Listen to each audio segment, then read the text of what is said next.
Assalamualaikum. A lot of men think the reason people stop feeling close to them is because they are not smart enough, rich enough, respected enough, or emotionally expressive enough. That is not always the truth. Sometimes people pull away from you because every conversation with you feels like you are trying to prove something, fix something, explain something, or defend something.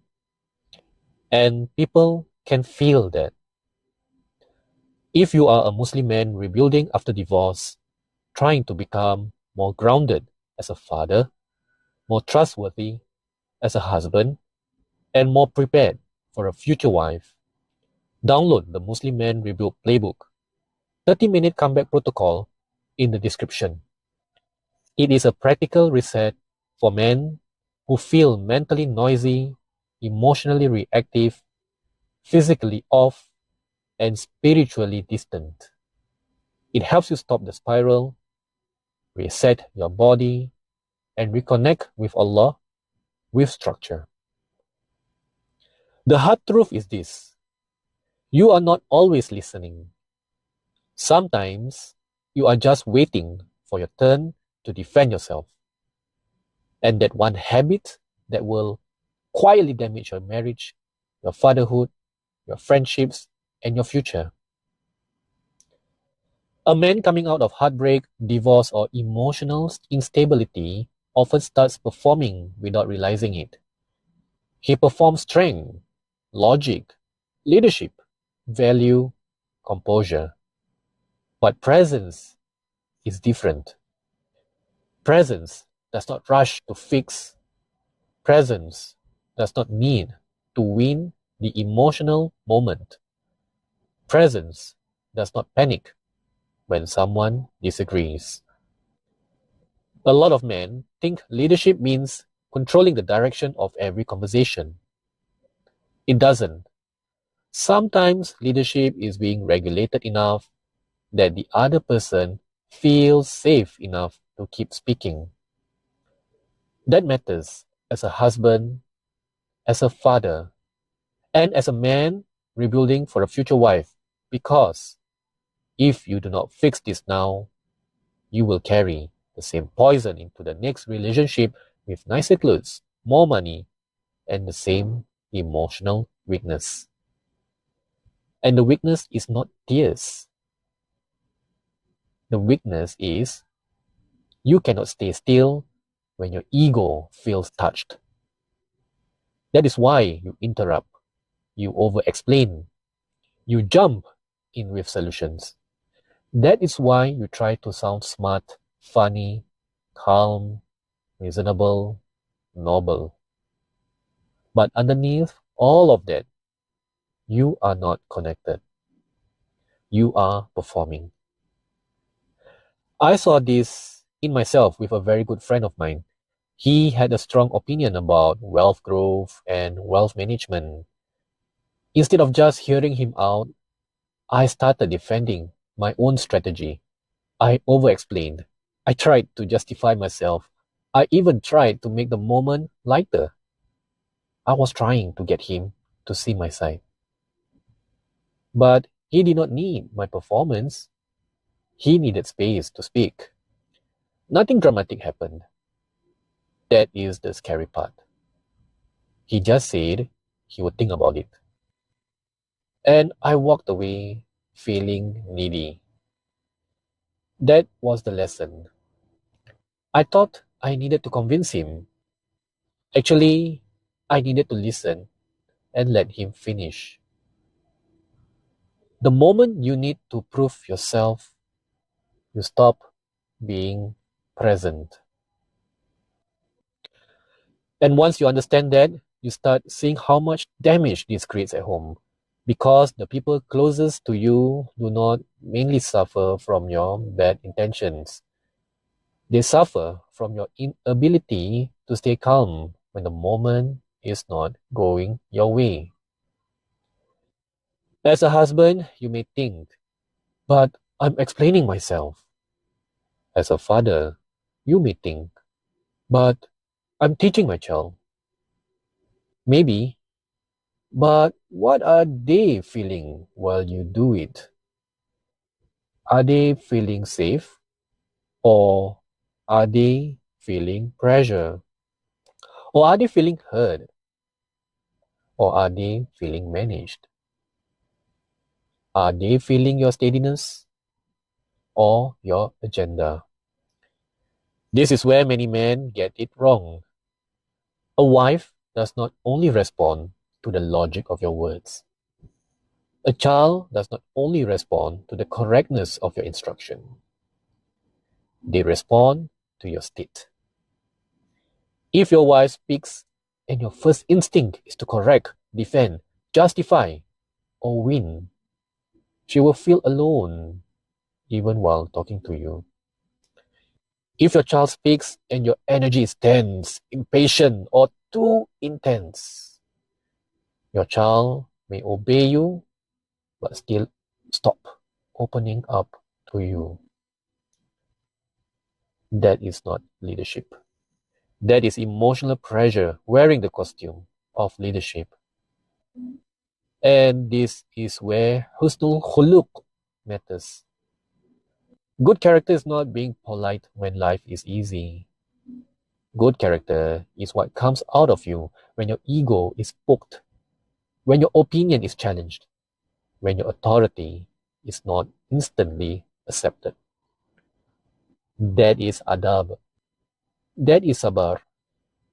That is rahmah without becoming soft or passive. A grounded Muslim man can still lead. He can still correct, still disagree, still set standards. But he does it without making the other person pay for his inner instability. With your wife, presence sounds like, I hear what you're saying. Not, that's not what I meant. Let me explain. With your wife, presence means you do not treat every disagreement like a courtroom. With your child, presence means your child feels daddy is firm but safe.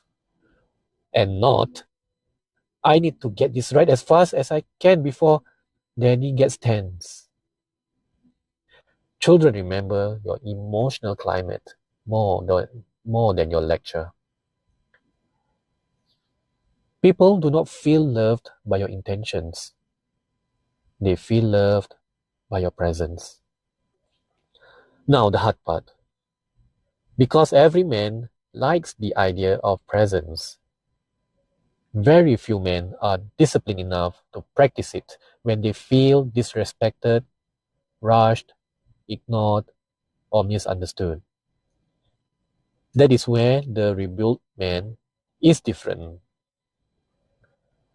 Some men hear this and think it means become softer, quieter, or less masculine. Wrong. Presence is not passivity. Presence is restraint. Presence is strength that does not need to leak everywhere. It is the ability to hold your ground without rushing your tongue.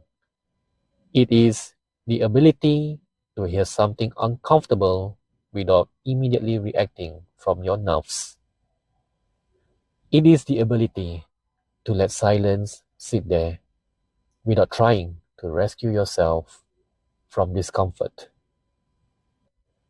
That is not weakness. That is trained strength. A reactive man feels everything and transmits everything. A grounded man feels it, contains it, and chooses what deserves expression. That is why rebuilding after divorce is such an important season. Because this is not only about attracting a future wife. This is about becoming a man whose presence brings order instead of tension. A man whose child can relax around him. A man whose wife feels led, not managed. A man whose friends do not feel like every conversation has hidden competition inside it. A man who no longer enters conversations asking, how do I make them understand me?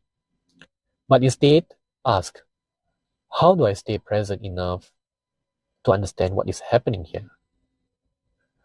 That shift changes everything. Before you respond to your wife, child, friend, or anyone you love, ask yourself, am I listening to understand, or am I waiting to defend myself? That's one question will expose your ego very quickly. And once you can catch that moment, you can stop feeding it. A man who cannot stay present will keep losing that trust, even when his intentions are good. So here is the split. One path is the old path. You keep performing, over explaining, correcting too quickly. You keep defending your intentions and make every emotional moment secretly about your own discomfort. And then you wonder why people shut down around you. Why your wife stops feeling close. Why your child becomes careful. Why your friendships feel shallow. Why your future relationships keep touching the same wound. The other path is harder. You rebuild your state. You regulate your speaking. You stop treating disagreement like disrespect. You stop needing to win the moment. You become a man whose presence feels calm, clear, and safe. That is not weakness. That is adab, discipline, masculine steadiness. That is personal khuluq under pressure.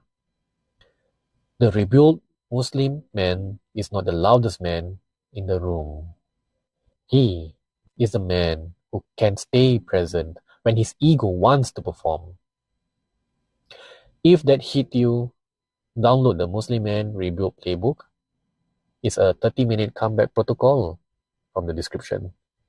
And if this resonated, subscribe. If you disagree, comment as a man and say why.